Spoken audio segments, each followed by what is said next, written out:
everybody. I'm Jamie Spencer from Miss Jamie OT, and I'm here with Robert Constantine from Vision Rehab OT. And tonight we're talking about vision again, and we're going to talk about some of the cool things that we go over in our Vision 101 for Occupational Therapy Practitioners course. And some of the really cool things that I learned were really fun activities to do with students that are appropriate within the school setting. So let's talk, Robert, about what eye movements we learn about within this course. Because I know as an occupational therapist, I've been working in the schools for 20 years, but I was never trained in how to assess vision and how vision impacts children until I started working with you. So within the course, we're going to talk about extraocular movement. So there's a big intimidation thing with vision because we haven't been taught about it, and we're told sometimes it's like, ooh, vision, that's the scary thing. You need to be this specialized, whatever.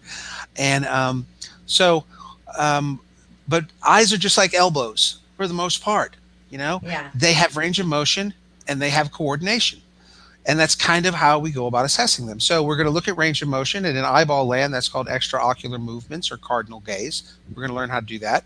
Then we're going to look at some of those strength and coordination things. We're going to learn how to assess tracking, which, by the way, is not how you read. You don't use tracking when you read. Get the Yeah. course and pick a fight with someone. Next time they go, he has bad tracking and it's messing up his reading. And you can go, no, he doesn't use tracking to read. He uses He saccades uses and saccades. fixations. Right. So we're going to learn how to assess saccades and fixations as well, so we can find those problems. If therapists are looking at vision, they usually know those. The thing that really sort of blows their mind is when we start talking about the dynamic near vision system, when we start talking about that near vision focusing system. And one of the big things we talk about in the course is how to assess for near point of convergence. Yes. Um, so this is just as something comes closer to you, your eyes should move towards your nose, nice and strong, so that you don't see double. So it's really easy to assess, and it makes a huge difference in kids. Yeah. Uh, and we're going to have some So activities for that as well. Okay. I'm sorry to interrupt you, but I have read so many reports that were from like sensory integration clinics, like a pediatric sensory integration clinic, and they would incorporate those kinds of testing within their report.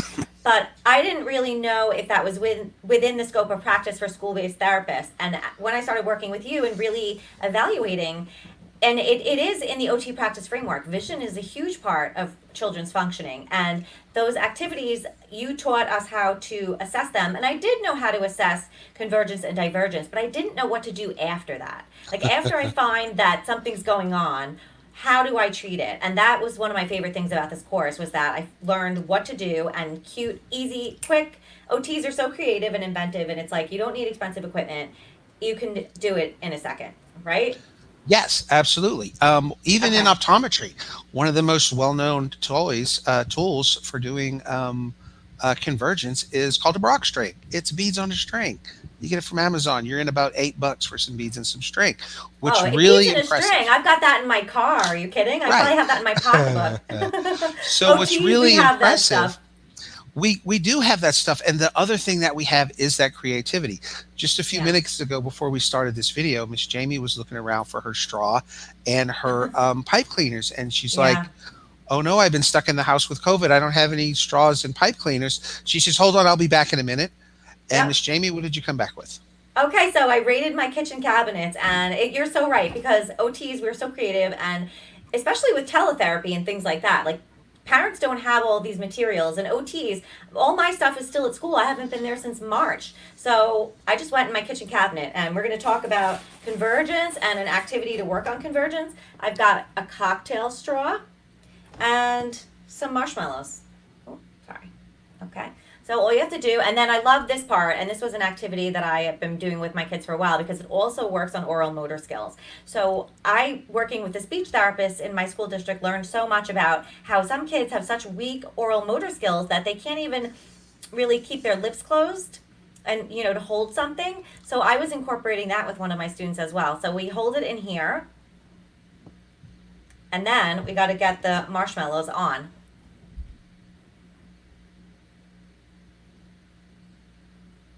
And you see how I tried to sneak my hand in there to help, and my kids always do that too. And I always like, nope, you're not allowed to hold. You're not allowed to use your hand to cheat.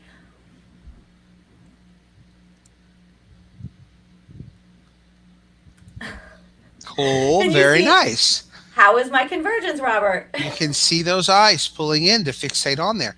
What's really great about the kids when you're using that hand to push the marshmallow up, that proprioception is cueing the eyes to pull in and come closer.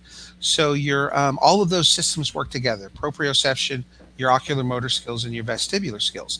So what if we have a kiddo who's sticking marshmallows onto a straw while he's standing on a balance beam?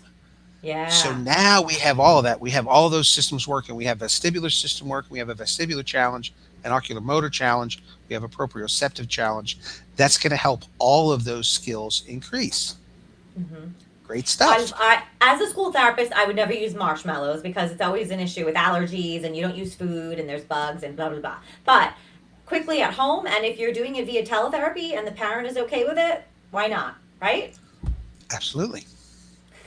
Okay, and so the other fun thing that I learned, and I've been I was at Home Depot the other day, and I got myself a nice fluorescent tube. What do you call it? A fluorescent light tube? It's a fluorescent bulb protective tube. So what you Okay. would do is put a fluorescent bulb inside of that tube. So if the bulb exploded, glass wouldn't rain all over the place. So they're Okay. very light, they're soft and flexible. How much is a fluorescent bulb tube? I think mine was like $5 or $6. Yeah, it was really cheap. I And you was can cut excited them with when scissors. I've never seen one in my life either. So when I went looking and it was right there, I was like, oh, cool. But then we put a ping pong ball in, right? There you go. Right. So Mhm. now this is just plain, but what I would do for my student, depending on if I'm working on left to right, what am I working on? Left to right? Or if I was working on convergence and divergence, I'd be working this way, forward, right? Yep, you got it. We can put some Okay, and then stickers.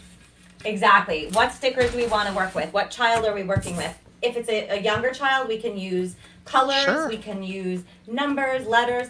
I think when I start using this, I'm going to put a strip of white, like washi tape, and then I would probably put the alphabet on one side and then numbers on another, and I might put random, like out of order, right? Do you do it out of order and you tell the children stop when it gets to K, stop Out when of it gets order to is a great idea. And that is so in optometry world there is exactly what you've just described. You can buy one of those, but the letters are in order. And so already we're seeing that OT creativity that really makes us very well qualified to do this again. Miss Jamie very quickly came up with, hey, let's put the letters not in order, so they're random. yeah. So now we need to scan more. We need to do saccades up and down those letters as we're tracking the ball. How about we do that while we're standing on a balance beam or a balance board at the same time too? Or Bam. swinging on a Now we have swing. a proprioceptive part, the ocular motor part, the balance part. All that happened again.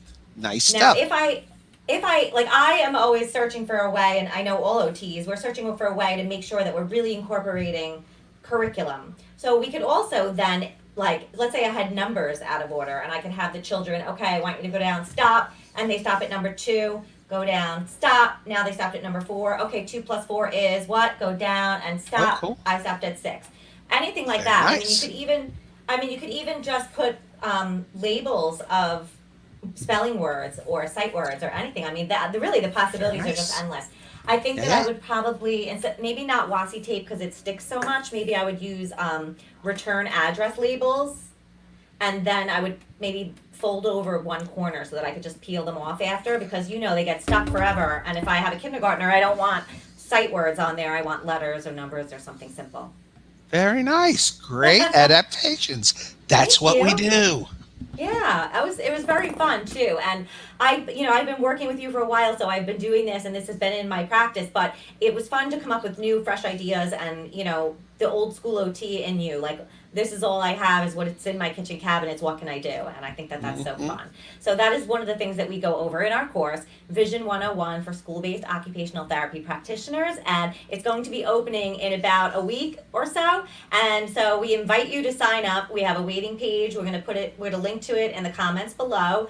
And we hope that you'll join us, because if you're a school-based therapist that's looking to incorporate a little bit more vision into your practice, if you're wanting to feel more confident with not diagnosing, but assessing and screening and teasing out those vision problems, and also then learning how to treat them to improve your children's function in the classroom, then this is the course for you. So I'm very proud of it. I'm excited. And Robert, I mean, I think we had a lot of fun working together, and I think we put together something really great for school-based occupational therapists and occupational therapy assistants. So can't I wait agree. to launch it.